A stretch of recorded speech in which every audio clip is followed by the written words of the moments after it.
Previously on the American Justice Podcast. And I can attest, after looking at the crime scene photographs, that it would be completely irrational and inconceivable that anyone could go into this house to steal a computer without noticing the two people dead on the couch.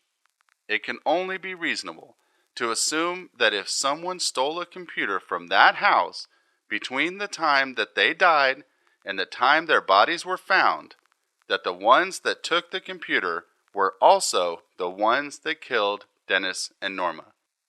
How this fact got past Ranger Collins is absolutely beyond me and any comprehension. This should have been caught and should have been investigated. The level of police work done in this case is absolutely disgusting, and the one moment that proves it more than any point is this. There's a person sitting right in front of you telling you that there's a computer missing from your capital murder crime scene, and you just go on like nothing happened. What in the literal hell? If anyone has any explanation as to how Mike or his mom would know that there was a computer missing from the crime scene, please let me know. I'm very eager to hear from you.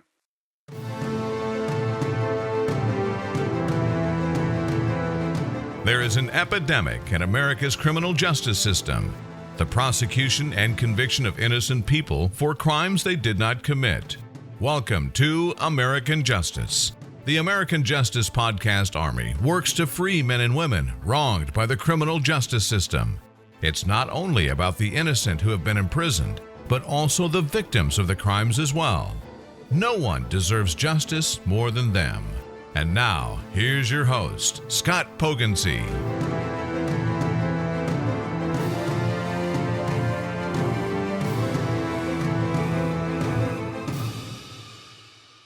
Hello, American Justice Army. Welcome back to your podcast. Last week, we finished up the second episode covering Mike Etherington's interview with Ranger Collins. After this week's episode, we'll talk about Mike one more time in the episode following that, when we dedicate the full episode to Susan Constantine's body language analysis of Mike's, Brandon's, and Charla's 2 interviews. After that, we'll pretty much be done with Mike. He doesn't really come up much in trial since he was never called as a witness by either side. We'll explain why that is, and talk a little more about his phone record issues, and that's pretty much it.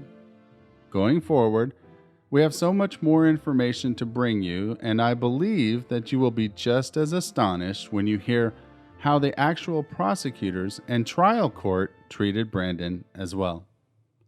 We'll talk a little bit more about Mike's 1:59 a.m. call that he made close to the crime scene, but that's about it for him.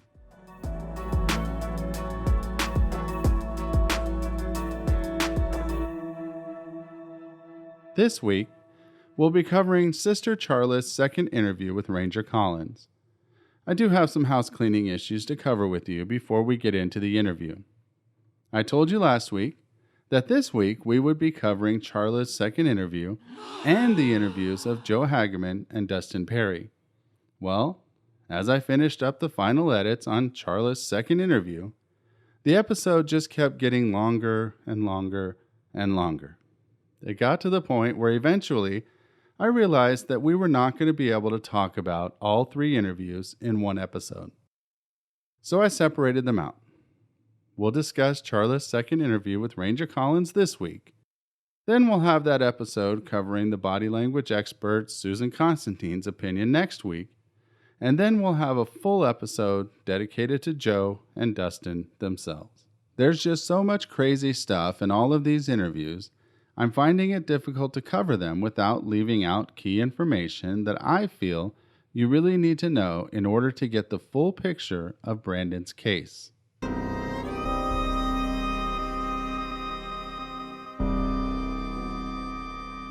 Charla Annette Woodruff. Brandon's sister by blood, but not by any other means. We all have those people in our lives that we consider to be as close to us as family, and we may even call them brother or sister, even though they're not related by blood. I have a very close friend's grandson that I call my nephew, even though we are as far away from related by blood as possible. But I love him like he was my own nephew. Well, with Brandon and Charla, it's exactly the opposite.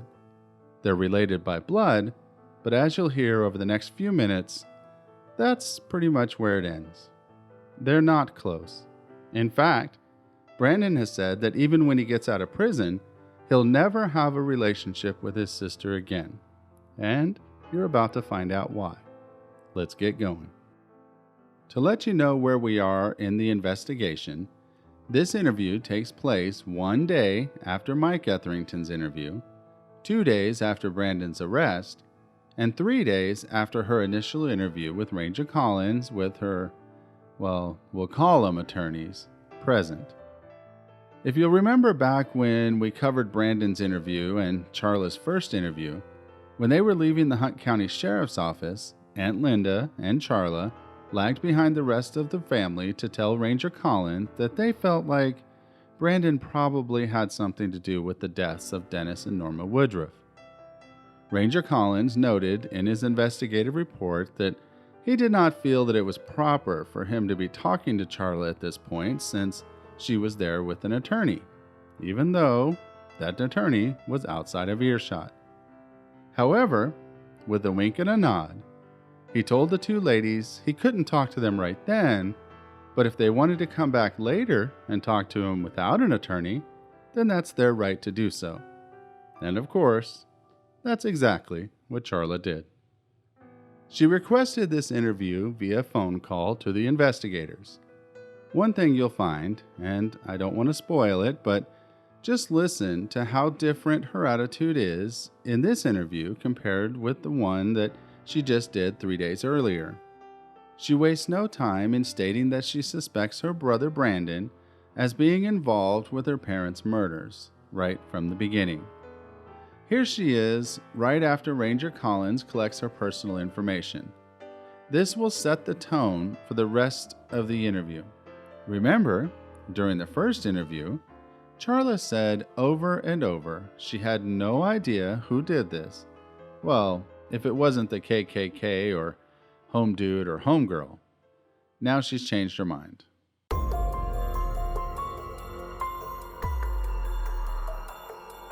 Charla, you know that this is going to be videotaped, right? And this is different from the other night because the other night you had attorneys here with you. And but you're the one who contacted us. We didn't contact you, right? So I want to give you every opportunity to tell us whatever you want to tell us. And you know, I may ask you some questions just as follow-up, but I'm just going to let you kind of talk and tell us everything that you know. This is Terry Jones. I think Terry was in here, wasn't he? Yes. And I'm going to go through, I know that I've already got all this information from you, but I'm going to go through again and just get it all so we can have it. It's 4 o'clock on the 26th of October. Okay. Now, we have already done a very extensive interview with you. I mean, I think it lasted 2.5, 3 hours or something. Yeah. Okay. And I know that we got lots of information from you. Okay. But again, you contacted us and said that there was some other stuff that you wanted to tell us that you kind of thought was maybe strange or something. Yeah. That your brother was doing. And let me ask you, do you suspect your brother? Yeah.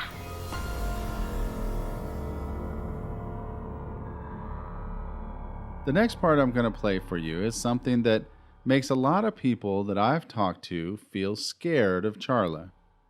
We've touched on it a little bit when we talked about Charla's psychiatric history, and a tiny bit when we talked about her first interview.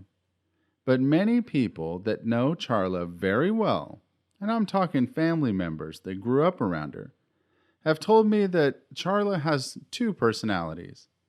The first one is the one that you heard most of the way through the first interview, and also in that SAR report that she did for the Magnolia College that she went to. If you haven't seen that, go back in our YouTube videos. That's one that you have to see for yourself. But basically, they describe Charla's first personality as shy, demure Charla. And then the other side is the in your face, cut your throat Charla. Their words, not mine. The second one is the one that's coming out here for sure. She's no longer the shy, soft-spoken little girl she wants you to think that she is. Oh, what a difference 3 days can make. So in this clip, Charla goes on to swear to the investigators that both sides of her family wanted Brandon to be locked up because, quote, no one knows who he is right now, end quote. She claims several times that she fears losing her own life at the hands of her brother, and she's not quite sure what he's capable of. Let's hear the clip, and then we'll talk about it. By the way, the, quote, she that Charla is referring to here is her grandmother, Bonnie. My dad's side and my mom's side both say keep him there because obviously we don't know who he is as of right now. You know, and all she can say is she lost her husband last year, she lost my dad this year, she doesn't want to lose A grandson. right. No, I understand that. And so she wants to get him out. And I'm saying, I just lost my parents. I don't want to, obviously I don't want to lose my brother, but if that has to happen, it has to happen. More than that, I don't want to lose my own life. Right. And if they let him out, I'm gone. Why do you say that? Because if he really did this, I don't know who he is. I don't know what he's capable of doing. I'm not going to be anywhere near him. Okay. Near him. If he gets put in jail and he gets out when I'm 70 years old, he will never see me again. I can have the best life possible and me and my family will not be in this country. As I discussed earlier, she won't have to worry about that. If and when Brandon gets out, he would definitely prefer that she was in a different country. Being afraid someone will kill you is a two-way street, after all. The bigger question here, and hopefully one I'll be able to provide at least a couple possibilities to, is why all of a sudden did Charla's entire demeanor towards her brother change practically overnight? Rumors had surfaced that Brandon was gay and living a lie. At least, that's the way that her and the investigators would put it. Most people would call that trying to keep your private life private, or a young gay man going through something very private that almost every gay person has to deal with eventually in their life. They invariably wonder to themselves, when can I tell my friends and family that I'm gay and then they won't kill me or disown me? The hate and vitriol spewed in this interview by Charla and the investigators alike towards gay people is just baffling, even for rural Hunt County in 2005. Now, remember, at this point in the investigation, Brandon is already in jail. In fact, Charla had just confronted him in a jailhouse visitation session that morning, but of course he denied the alleged homosexual activities. I guess at this point, he hadn't yet realized that, like it or not, his whole life was about to be put out there for the world to see, sex with men or not. However, she refused to believe his denials. So, since she believed that he was lying about this part of his life, she then starts spewing a hate-filled mantra that would become a key staple of this investigation. If Brandon can lie about being gay, then he can definitely lie about killing his parents. This would not be the last time that this line of thinking would be used in the arrest, incarceration, and conviction of Brandon Woodruff. It's even mentioned on the stand during trial, even though Charla claimed in this second interview that her brother's lifestyle was insignificant. The small town of Royce City, Texas was buzzing. Charla's family was looking to her for answers. Here's a clip of Charla's description of that interaction. It's funny that Ranger Collins tells Charla that she doesn't have to tell him what just happened between her and Brandon at visitation, yet she just keeps on going. No, Ranger Collins, I want to tell you this. My aunt and my grandmother go back there, and my grandmother comes running out and says that he wanted to see me. So I went back there, and I sat down and I grabbed the phone, and I was like, You know you don't have to tell us this if you don't want to. I said, Brandon, are you gay? He said, no. I said, are you gay? And he said, no. I was like, well, honey, there's this website that I looked at. And who is this firefighter? Because y'all are having an awful good time. He wants to make sure you had fun last weekend and another weekend. And he said, that's my friend from Florida. He lives in Florida. I said, okay. I said, there's a lot of guys on there, Brandon. A lot of guys. He was like, well, I have a lot of gay friends. I was like, well, that's great. That's good for you. Who's Alex? No, I said, no, before I even said who's Alex. I said, the thing is, they're keying in on a lot of weird things. And a lot of people are saying you're gay. And if you lie, I know they've asked you if you're gay. If you lie about little things, Brandon, even if you think they're upsetting to the family, if you lie about little things, but you're telling the truth about the big thing, they're going to know you're a liar, and they're not going to believe you. I said, so you need to flat out tell them the truth about everything. And he's like, I'm not gay. I said, Brandon, who's Alex? Well, Alex is my best friend. I said, Brandon, who is Alex? He's like, Alex is gay, but I'm not gay. I said, And I just stared at him. After she gets done spewing this hatred towards her brother, she then expands upon her interaction with Brandon in the jail cell for just a minute, explaining to the officers that she flat out accused Brandon of having something to do with his parents' murders, and the fact that she's sworn to secrecy? Oh, goddamn. It just keeps getting better and better. Also, pay special attention to Terry Jones, the current sheriff-elect of Hunt County, saying that it's strange that Brandon kept wondering what the investigators have. I don't know about you, AJ Army, but if I'm arrested for something I didn't do, the first thing I'm going to wonder is, what evidence do they have that makes them think that I did this? In fact, at this point in the investigation, I believe even the police officers had to be wondering what evidence they had. As we discussed when we covered the arrest affidavit, the most they had was some lies and innuendo and rumor. I guess it's a legitimate investigative technique to arrest the person that you think did it, and then hope you come up with the evidence later on?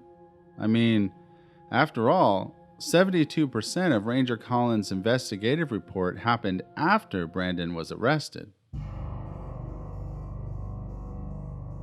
He said, if my lawyer will tell me, how come you can't tell me? I said, because I was sworn to secrecy. Which I'm not sure if I was, but... Well, you weren't by us, but... Well, I'm not going to tell him about... Right. And that's fine. But we can't keep you from telling him what you know. You know, it was... I don't want to go blow something and him start making up lies in his head right now to cover himself. Well, don't it seem kind of strange that he's worried about what they got. Instead of... Did he ever at any time during say this they ain't time got say I didn't anything? do it? Yeah. They couldn't have anything on me because I didn't do it. No, he didn't say they couldn't have, but he just kept saying I didn't do it. I said, Brandon, whether you did it or not, you know who did. Did he ever deny that? No. I said, you did it, or you know who did it, you had a part in this, whether somebody forced you to do this, whether someone threatened your life, whether someone made you do this, something happened. You were part of this, and there's no doubt in my mind that you had something to do with this. Don't forget, she's a criminal justice major. Oh, don't worry, Ranger Collins. We haven't forgotten. I mean, Who else would know how better to stage a crime scene or clean a crime scene better than a criminal justice major? It just makes logical sense to me. All right, back to the gay thing. Looking back on it at this point, it's pretty obvious that Brandon would have been served much better by being open about his sexuality. But given the mindset of a 19-year-old that never had to experience anything like this before, and the mindset of a just beginning to blossom gay boy, it's not hard to understand why he felt like he would be able to convince people that he was not gay. Here's a clip of Brandon when I interviewed him for Texas Justice, explaining that fact. Here you go. Never once was I ever trying to be deceitful. Never once was I trying to lie. Never once was I trying to just fool a Texas Ranger. I was trying to be helpful, and I did tell him everything that I did. I told him everything I did that night. A lot of controversy has been over, well, you lied to people about being gay. You didn't tell everybody that you were gay. When the ranger asked me where I went that night, I told him I had went to Station 4, which is a gay club. I didn't think that I needed to jump up and down with a rainbow flag and say, hey, I might be gay, because myself, I was kind of just going through that initial phase where you don't know, and you don't know who to tell, and you don't know what's going on with you. And so, did I keep that part private from some people? Yes. Did I not tell everybody fully what was going on in Brandon's mind on a sexual level? I did keep that from people, but I didn't think it was anybody's business. But the ranger never once asked me. He never once asked me if I was gay. He never once asked me, was I experimenting or nothing, or I would have been honest with him. Everything I told that ranger, I was honest about. I was just off on my times, and that doesn't make me a cold-blooded killer.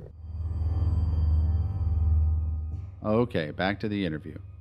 Charla begins the virulence in this interview by painting a picture of a darker Brandon. A Brandon that no one else seems to know. She claims that he took a truck belonging to his mother that no one else was allowed to drive. She accused Brandon of poisoning a family dog as well as a lamb that he'd been keeping at the school's FFA barn. Then, when she claims that her brother's horse died of natural causes, Charla practically has to convince the two investigators that her brother really wasn't personally responsible for its death as well. It seemed as though she'd already led both of them down a particular line of thinking, and they were licking their proverbial lips at the chance to stick more to the boy already locked up in the Hunt County Jail. Ultimately, she convinces them of this information, but her finger-pointing continues. She even went as far as to accuse him of beating her with a horsewhip. Nothing was off the table. Regardless of Charla's well-documented history with mental illness, the investigators believed her claims without hesitation or confirmation. She even had the nerve to spit out the death penalty phrase when referring to her brother's incarceration. Seems that she already had Brandon's future laid out due to rumors, insinuation, and the tarnishing of her reputation. In her own words, quote, "He ruined my life."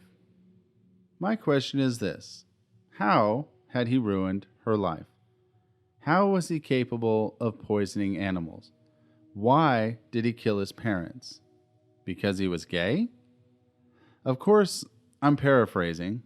I hope that wasn't too much of a spoiler, but Ranger Collins goes for broke and asks Charla if she truly believes her brother is involved with the death of Dennis and Norma Woodruff. She replies with a stern and sure yes. Between interviews 1 and 2, Charla had talked to others who weren't so sure of Brandon's innocence. It was enough to sway her call on whether or not Brandon was capable of killing her parents. The fact that he'd omitted the part about picking up friends and going to the club when he first explained his whereabouts to Charla or his Aunt Kathy just wasn't sitting right with her. Originally, Brandon had told his sister that he had visited and had dinner with their parents and returned back to school immediately.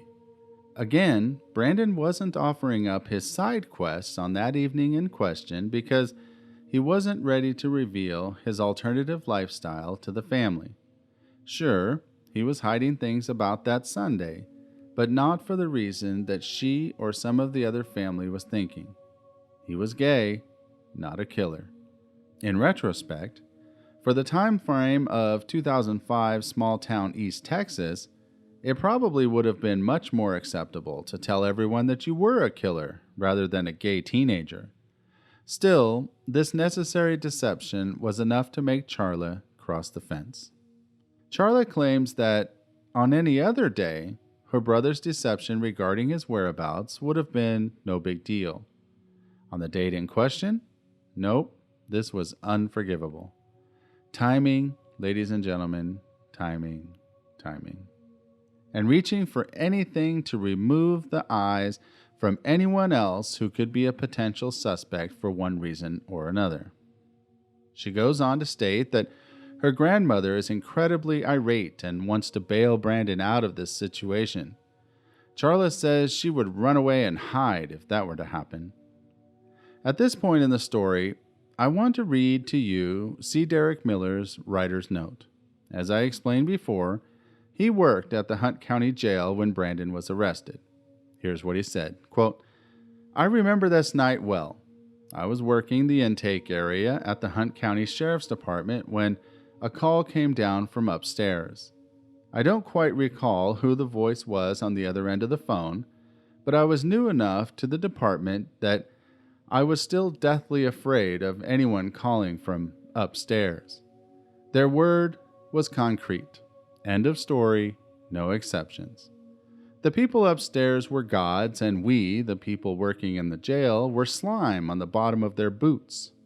This treatment continued until Sheriff Don Anderson was replaced by Sheriff Randy Meeks. I got heavily involved in the Sheriff's Association to make sure this treatment ended. I always found it disgusting and disturbing and a little racist. The majority of the investigators and deputies at the time were white. The majority of the employees in the jail were black. You could feel the tension when the two entities would meet. You could hear it in their voices and see it in their eyes as they talked down to the jailers and barked orders with no way out. If you were one of the, quote, downstairs people, you didn't belong in their world, and they made damn sure that you knew it. Anyway, the voice on the line said there was a potential bond coming for Brandon Woodruff's release. I was told not to accept it under any circumstance, and threatened with my job if I did. I asked my sergeant if that was even legal. She told me that it didn't matter. When an order comes from upstairs, we follow it. No one ended up coming for Brandon's bail release, but that situation has stuck with me to this very day. I dealt with thousands of inmates in the Hunt County system from 2002 to 2013, adults and juveniles, and this was the only time I was ever faced with a situation I considered personally unethical, illegal. It was probably the reason that I took such a personal interest in the Woodruff case to begin with. I've since filed an affidavit of fact to this case regarding the incident. So, whoever it was on the phone, whether it be former Sheriff Don Anderson, Ranger Collins, or Terry Jones that gave this order, thank you. You're responsible for my involvement with this podcast. End writer's note. All right, back to the interview. Charla claimed that everyone in her family was saying to leave Brandon exactly where he was, in jail. Why? Because no one truly knew who Brandon was at the time. He'd changed so much in the eyes of the family due to his circumstantial coming out at the most inopportune time imaginable. She'd lost both of her parents and claimed she didn't want to lose her brother as well, but if it had to happen, it had to happen. Not because he was undeniably responsible for the death of her parents, but because she couldn't come to grips with his homosexuality. She goes on to state that she no longer loves him. Again, her words, not the words of this podcast. Not because he's a proven murderer, but because of his homosexuality. Just let that sink in for a minute. That is all anyone has to go on at this point that is based in fact. she no longer loves him because he's gay. Charla had a quick 5-minute visit with Brandon through the glass only moments before this interview takes place. She goes for broke. No, she doesn't flat out ask Brandon if he's responsible for the death of his parents. She asks him if he's gay. The only question on her mind worth asking at this moment. The Personal Masterstroke. She confronts Brandon about his social media pages and the amount of men who seem to know much more about him than his own sister. Coincidentally, the conversation resembles a ton of similarities that was spoken in Mike Etherington's interview. Was that who Charla really talked to in order to change her stance on Brandon's involvement? Was she putting all of her eggs in Mike Etherington's proverbial basket?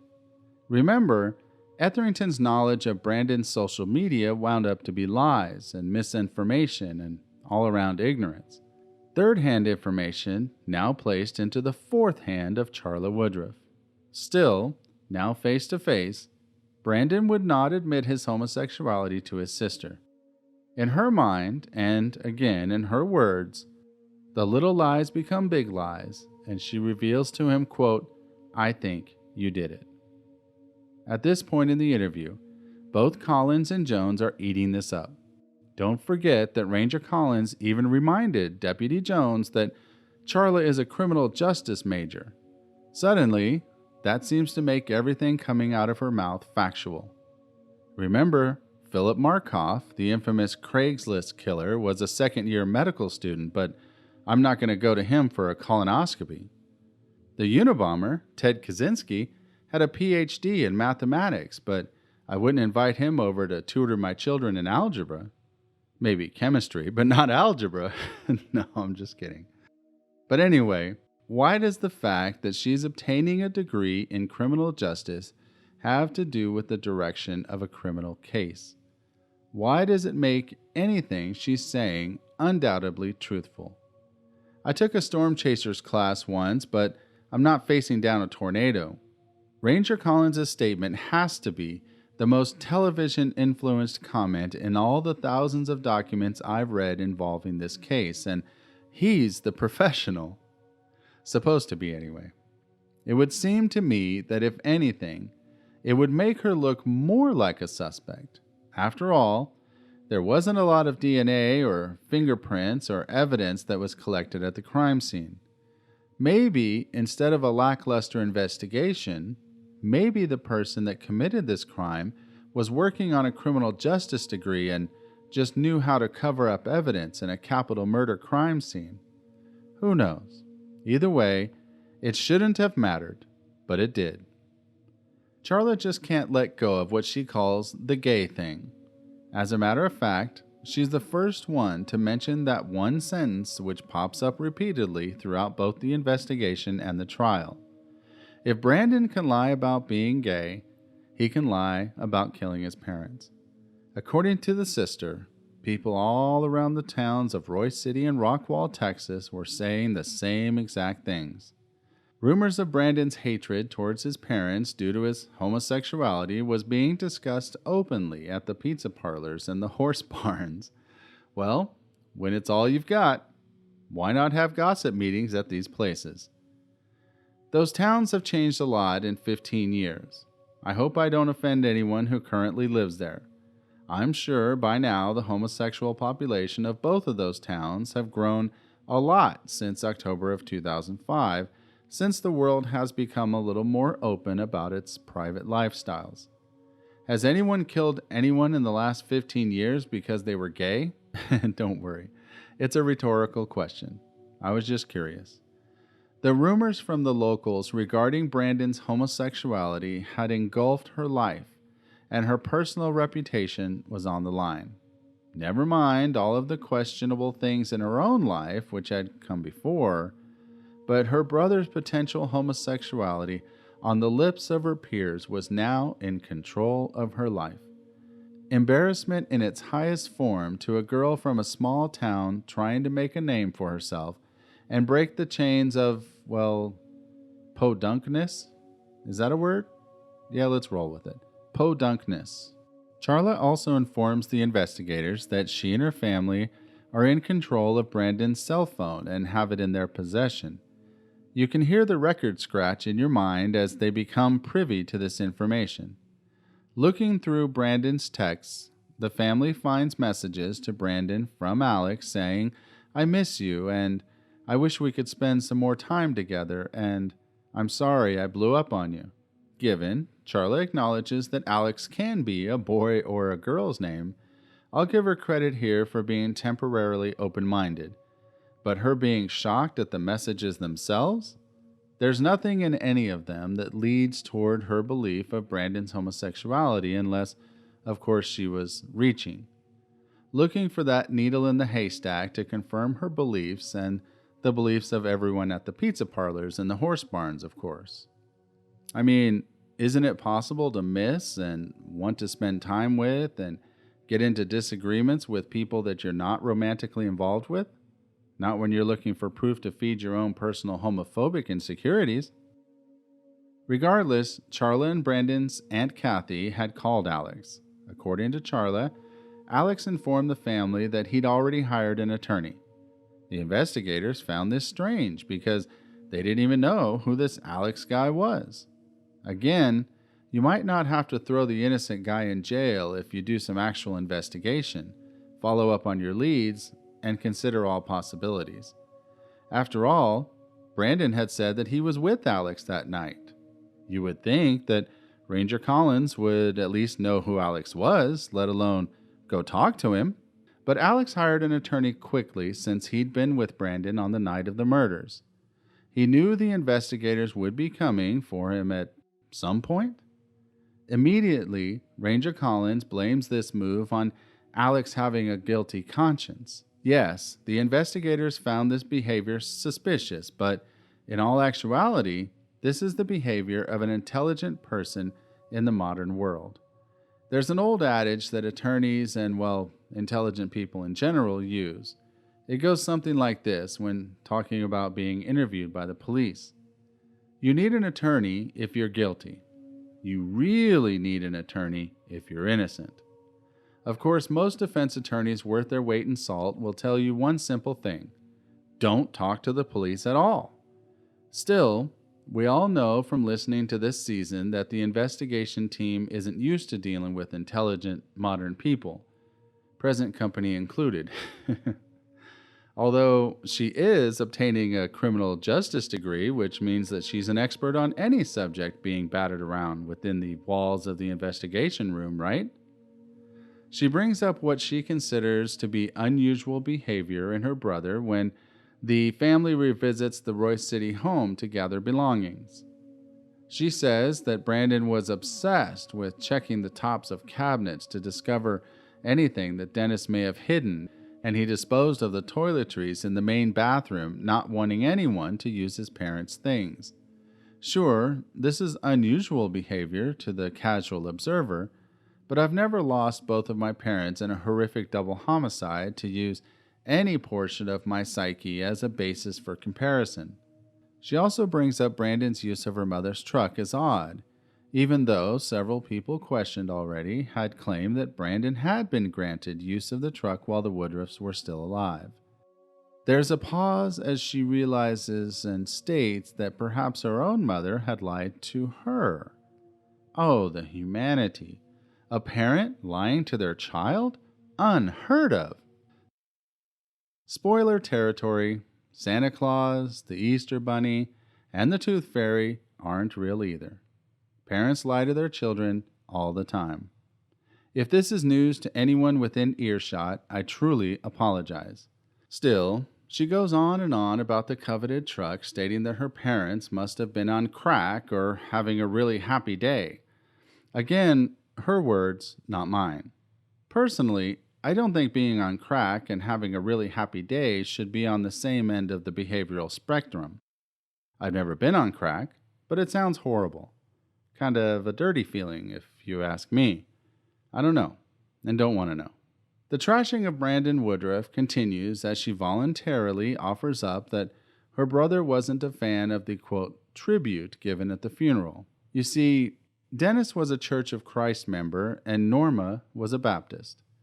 Those are two totally conflicting religious styles. Writer's note again, if you want to know how conflicting they truly are, I was raised Church of Christ. Most of them I've known over the years thought that people of the Baptist faith were all going straight to hell for having musical instruments in the church. I stopped going in 2005 and received an official letter having me excommunicated and delivered to the devil. I'm not making this up. I kept the letter to prove it. My dad and stepmother were Church of Christ, and my grandparents were Baptists. But no one killed anyone else. End writer's note. The preacher asked each of the children to write something about their parents, but Charla said Brandon was unable to do so. He jotted down ideas and delivered them to a family member to complete the eulogy. Again, not seeing anything as strange here because I can't use my own personal experience as a basis of comparison regarding the loss that this teenager felt. But when you're reaching for straws, just thinking out loud here, but wouldn't the killer want to write something elaborate and convincing to throw the dogs off of her scent? The person's scent? Charla says that her tribute to her parents was exactly that. Little stories about both their lives. She also claims it was a difficult task with the hardships from growing up and her father's problems. She found it hard not to say anything negative. She continues to think it strange that Brandon also wanted to sell all of his parents' belongings. The cars, the dogs, everything. Brandon's reasoning? The two of them will be considered burdens on other people now. They didn't need to be bringing dogs and things into the equation as added baggage. Now, granted, I paraphrased those into my own words. I didn't want to give someone credit for any undeserved literary grandeur. Still, you get the idea. Brandon and Charla argued about who was keeping which dog and which dogs to get rid of, but Charla interrupts herself to slam her brother from a totally different direction. Charla's grandmother had made a statement along the lines of that killing your parents wasn't necessarily a, quote, first step crime. Usually, it starts out with arson or killing children or killing animals. The subject of Brandon's animals' deaths is brought back into the mix as a potential gateway to Brandon being the murderer. But this insinuation was already listed in the arrest affidavit. The investigators began licking their lips and questioning Charla for details. But Brandon is already incarcerated. Why is she putting additional nails into an already sealed coffin? In the end, Brandon already had buyers lined up for Dennis and Norma's vehicles and livestock, and this deeply disturbed Charla. Somehow, being organized, driven, and well-connected is the same as being a murder suspect. I hope this isn't really what they were teaching her about criminal justice at Southern Arkansas University, but it definitely seemed to be what she was taking away from the lessons. She's also suddenly pissed off about her claims of being horsewhipped by Brandon while growing up making the television news. After all, it was public record. She said it during an official investigation. Collins even says that it was probable cause for the arrest affidavit. Perhaps she should have paid better attention in those classes. Either way, she repeats that she doesn't want her brother to ever get out of jail. Ever. She's frightened of him and has started therapy again. These two interviews, night and day. Her brother was living an alternative lifestyle that she knew nothing about and didn't agree with. Therefore, in her mind, the jumbled, uninformed, narrow thing that it was and very well still could be, he was guilty. End of story. Let's end this episode with a patent-pending Scott Pogency personal opinion. When I tell the story of this case to people that I meet that want to know about it, I try not to tell people that don't want to know about it, but when I convey this story, people always come back to me with one of three things. A, Mike did it. B, Charla did it. Or the ever-famous C, Mike and Charla conspired together and they both did it. I can't tell you how many times I've heard that.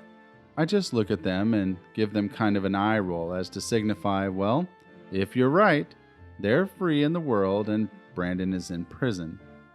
However, I want to go on the record now to say that I truly believe that one day we will know what ultimately happened to Dennis and Norma Woodruff. Obviously, I can't reveal any information that is privileged to Brandon's appeal, but let's just suffice it to say that there is information out there that indicates who the real killers are. It is currently being investigated and substantiated, but ultimately, I believe the real murderers will be uncovered at some point. The thing that they need to realize, though, is that the one that comes forward first will be the one with the lighter sentence. If they have to go to trial and convict them, they will get life without parole, just like Brandon did. There's only life without parole and the death penalty when it comes to a capital murder. But the one that turns over on the other may possibly have a chance of getting out of prison someday. Maybe they're charged with a lesser crime. Who knows? Prosecutors deal with defendants all the time and give them special deals when they're willing to testify against other people. Either way, now that we've covered Charla's 2 interviews, Mike's interview, and Brandon's interview, I'd like to hear from you. Log on to our Facebook page at facebook.com/American Justice Podcast or our YouTube channel by searching for American Justice Podcast on youtube.com. I'm very interested to see what you guys think. Then, when we cover Susan Constantine's analysis next week, see if you agree or disagree with your original assessment. All right, we'll wrap it up there. Here's a little preview of Susan's episode next week. Trust me, you will not want to miss it. Until next time, stay aware, stay strong, and get involved. See you then.